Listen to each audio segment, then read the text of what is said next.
ይተዋሉ። ጭራሽ ጫት ገዝተው ወይም ጫት ተራ ሄደው አላገኛቸውም። ይሄ ሰውዬ መጥቷል አያስቅመንም ነው የሚሉት።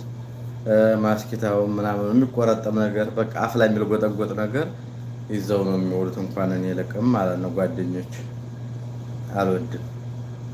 ጫት የሚቅመም አልወድም። ጫት ብዙ ወንድሞችን አሳጥቶኛል። ብዙ ወገኖቻችንን አጥተናል። ጫት የቃሙ ሰዎች ብዙ ቃልቻዎችን አጥተናቸዋል። የሆነ ጫት የሚቅም ሰው አሁን ብትናገር ስለ ጫት ሰው ሊጠላሽ ይችላል።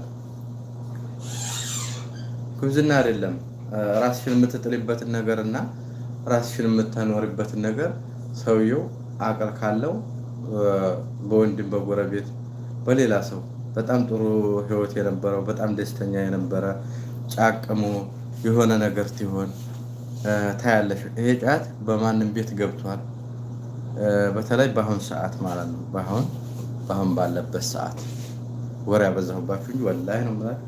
በአሁን ባለበት ሰዓት አላህ እንደ ተምድር ገጥ ያጥፋው ብላችሁ ዱአ አድርጉ። ብዙ